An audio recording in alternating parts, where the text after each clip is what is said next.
We're going to factor out the greatest common factor. First, let's take a look at the numbers. Our numbers are 12, 8, and 4. Now, when you're looking at the greatest common factor, you're looking at a number factor that divides all numbers. Okay, so 12 can be divided by 1, so can 8, and 4 can be divided by 1. This can be divided by 2, this can be divided by 2, by 2. This can be divided by 4, by 4, by 4. This can be divided by, let's see here. Oh, I forgot 3. And can be divided also by 6 and also divided by 12. 8 can also be divided by 8, and 4 can, that's about it. Now, there are a lot of common factors. So common means same. So they all have 1, that's a common factor. They all have 2, that's a common factor. They all have 4, that's a common factor. So those are all common factors.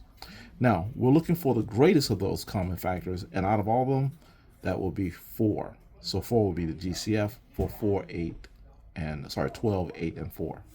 So we're going to take the GCF, and we're going to divide every term by the GCF. Then we're going to put the GCF here and put a big parenthesis behind it. Okay, now what's going to go in that parenthesis is what happens after you divide each of these terms by the GCF. So 12x squared divided by 4 gives us 3x squared. Negative 8x divided by 4 gives us negative 2x. And negative 4 divided by positive 4 gives us negative 1. This is actually what this was before distribution. So factoring, it gives you the number, or should I say the terms, before multiplication. Okay, this time we have a 24, 8, and 16. All right, there are lots of numbers that divide all three. I know I can divide everybody by 1, by 2. I can divide everything by 4.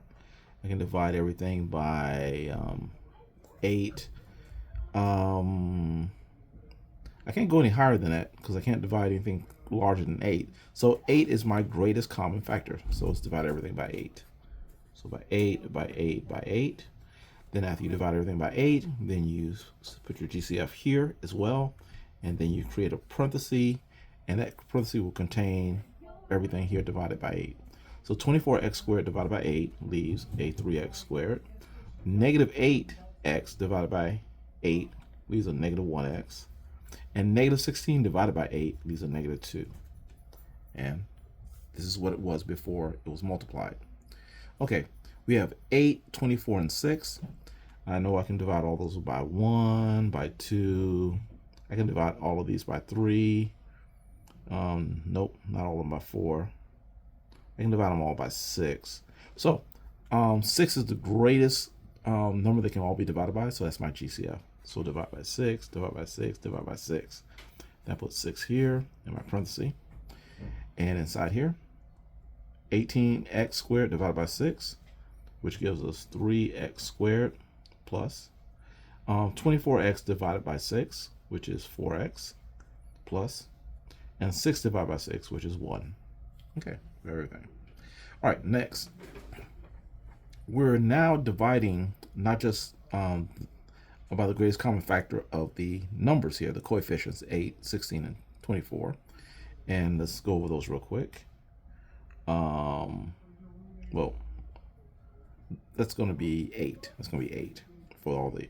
But notice that there's also an x here, and x here.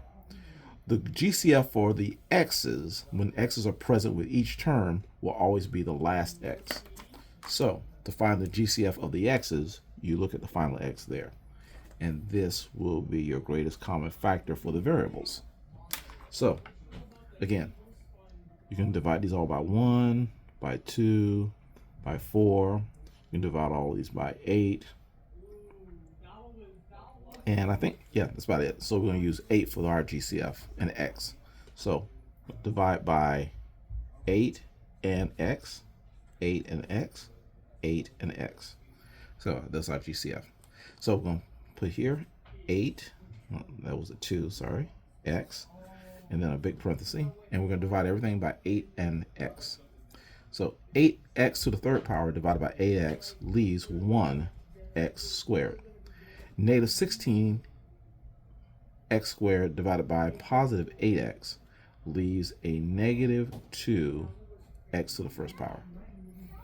And then plus 24x divided by 8x leaves us a 3. And we're done. Okay, next. 14, 10, and 4 can all be divided by 1 and can be divided by 2. So 2 will be my GCF. And for my variables, I have x to the 6th, x to the 3rd, x to the first power.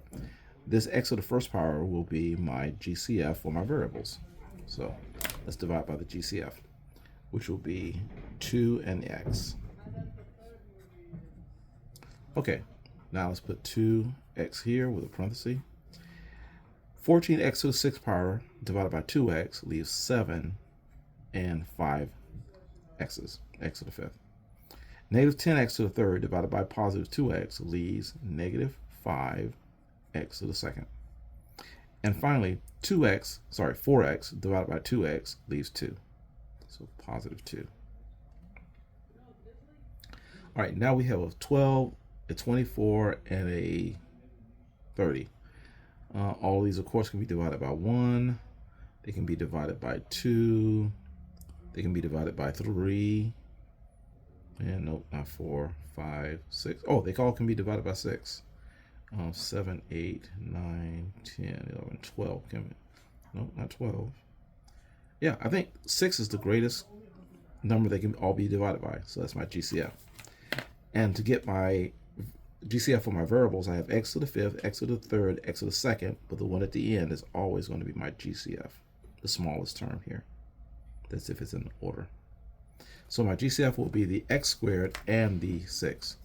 So divide that by 6x squared, 6x squared, and 6x squared. Therefore, we're going to get 6x squared times 12x to the 5th divided by 6x squared is going to be 2x to the 3rd. Negative 24x to the 3rd divided by 6x squared will give us negative 4x to the 1st. And positive 30x squared divided by 6x squared will give us positive 5.